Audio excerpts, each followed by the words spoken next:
2024 లేదా 25లో డిగ్రీ లేదా బీటెక్ చదివారా? సాఫ్ట్‌వేర్ జాబ్ కోసం ఎదురు చూస్తున్నారా? అయితే కోడ్ జ్ఞాన్ 100 డేస్ కోర్సులో చేరండి. జాబ్ సాధించండి.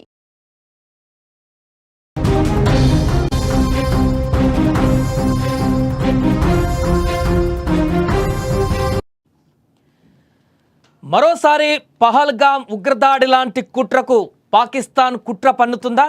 పాకిస్తాన్లోని ఉగ్రవాదులు దీనికి ఆల్రెడీ వ్యూహాలు రచిస్తున్నారా? పాకిస్తాన్కు చెందినటువంటి ఉగ్రవాద సంస్థలు ఇప్పుడు తాజాగా బరి తెగించాయి. అక్కడ ప్రభుత్వంతో పాటు సైనికుల కనుసన్నలలో పనిచేసేటువంటి ఈ ఉగ్ర మూకలు భారత్ను లక్ష్యంగా చేసుకుంటూ మళ్ళీ విషం కక్కుతున్నాయి. లష్కర్ ఎ తోయిబా ఉగ్రవాద సంస్థ డిప్యూటీ చీఫ్ సైఫుల్లా కసూరి ఏకంగా భారత ప్రధాని నరేంద్ర మోదీకి బహిరంగంగా వార్నింగ్ ఇవ్వడం ఇప్పుడు కలకలం సృష్టిస్తుంది. పహల్గామ్ తరహాలో మరో దాడికి పాల్పడతామంటూ ఈ ఉగ్రవాది బరి తెగించాడు. పాకిస్తాన్ ఆర్మీ చీఫ్ ఆసిఫ్ మునీర్కు కూడా ఈ దాడికి సహకరించాలని కోరుతూ ఒక సభలో ఈ దుర్మార్గుడు చెప్పుకుంటూ వస్తున్నటువంటి వీడియో వైరల్ అవుతుంది. ఒకసారి ఆ వీడియో చూద్దాం. వీడియో తర్వాత దేని గురించి మాట్లాడదాం. आज हिंदुस्तान भूल गए। हम कहते हैं अपने सिपाही सलार को, अपने फील्ड मार्शल को, आज का ये हजारों का मजमा, ये अपने फील्ड मार्शल को, अपने आर्मी चीफ को, पाकिस्तान के अजीम सिपाही सलार को हम सब मुतालबा करते हैं कि अभी एक मर्तबा फिर नरेंद्र मोदी की मुरम्मत की जरूरत मौजूद है। ये हालात का तकाजा मौजूद है। ये ऐसे बात नहीं आएगा, ये बातों से बात नहीं आने वाला। ये बड़ा सिर्फ इंसान है, दिन का सिर्फ इंसान है। इसके रबों को बेगुनाहों का खून चिंता हुआ है। ये जब तक खून खाली न करे, लाशों को न गिराए, इंसानियत को न कर पाए, इसको चैन और सुकून नहीं आता। हम अपने सिपा सलार से कहते हैं एक मर्तबा फिर 10 मई की तारीख को అది ఈ దుర్మార్గుడు చేస్తున్నటువంటి కామెంట్స్.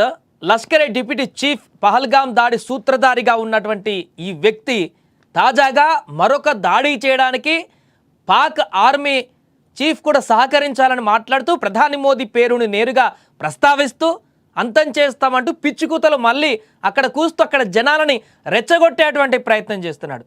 భారత్ వాటర్ టెర్రరిజంకు పాల్పడుతుందంటూ ఉద్దేశపూర్వకంగా నీటిని విడుదల చేసి పాక్లో వరదలు వచ్చేలాగా చేస్తుందంటూ, అదేవిధంగా పహల్గామ్ అటాక్ లాగా ప్రధాని మోదీకి మరో పాఠం చెప్పాలని పాక్ ఆర్మీ చీఫ్ ఆసిఫ్ మునీర్ను కోరుతున్నాడు ఈ యొక్క దుర్మార్గుడు. ఆ వీడియోలో ఈ సైఫుల్లా కసూరి ఎవరో కాదు, సరిగ్గా ఏప్రిల్ 22న జరిగినటువంటి పహల్గామ్ దాడికి ప్రధాన సూత్రధారి ఈ వ్యక్తే. ఆ దాడిలో మన భారతీయుల పైన మతం అడిగి మరి కిరాతకంగా దాడి చేశారు. కానీ ఆ దాడి తర్వాత భారత్ ఊరుకోలేదు. ఉగ్రవాదులకు తగిన బుద్ధి చెప్పాలనే ఉద్దేశంతో భారత సైన్యం ఒక భారీ ప్రతీకార ఆపరేషన్ కూడా చేపట్టింది. అదే ఆపరేషన్ సింధూర్. ఆపరేషన్ సింధూర్ ద్వారా అనేక మంది ఉగ్రవాదులను హతమార్చింది. ఉగ్రవాద కార్యకలాపాలని కూడా పూర్తిగా నేలమట్టం చేసింది. ఈ దుర్మార్గుడు తప్పించుకున్నాడు. అది ఉగ్రవాదానికి వ్యతిరేకంగా భారత్ ప్రకటించినటువంటి ఓపెన్ వార్. పహల్గామ్ దాడితో కన్నీరు పెట్టుకున్నటువంటి ప్రతి భారతీయుడి గుండెను ఈ ఆపరేషన్ శాంతపరిచింది. భారత సైన్యం మెరుపు దాడితో పాక్ ఆక్రమిత కాశ్మీర్లోని ఉగ్ర శిబిరాలపైన విరుచుకుపడింది. వందలాది ఉగ్రవాదులను మట్టుపెట్టింది. ఉగ్రవాద శిబిరాలను, వారికి సంబంధించిన ఆస్తులను కూడా ధ్వంసం చేసింది. ఈ ఆకస్మిక దాడి ముందు ఈ ఉగ్రవాదులు వారి స్థావరాలు పేక మేడలా కూలిపోయాయి. దాంట్లో చాలామంది ఉగ్రవాదులు కూడా హతమయ్యారు. లష్కర్ ఏ డిప్యూటీ చీఫ్ సైఫుల్లా కసూరి ఈ దాడిలో తన సర్వస్వం కోల్పోయాడు. తన ముందే అందరూ ఆప్తులను కోల్పోయాడు, ఉగ్రవాదులను.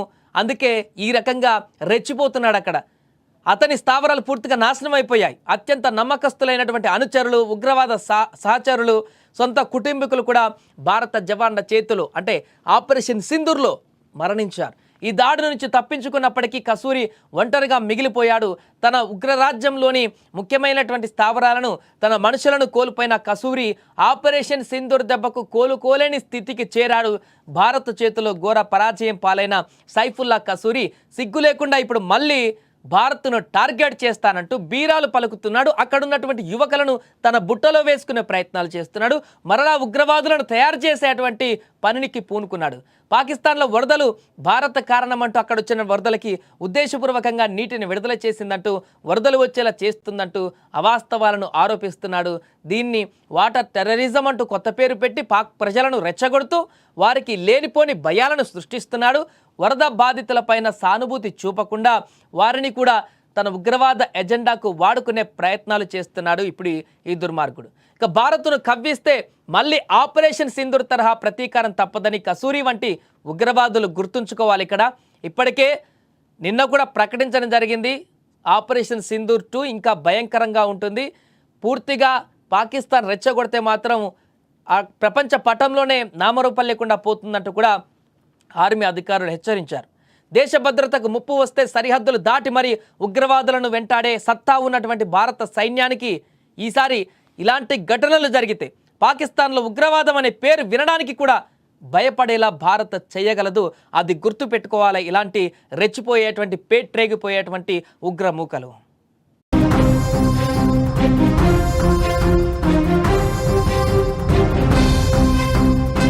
సుమన్ టీవీలో మీ పర్సనల్ అండ్ బిజినెస్ ప్రమోషన్స్ కోసం కింది నెంబర్కి కాంటాక్ట్ చేయండి.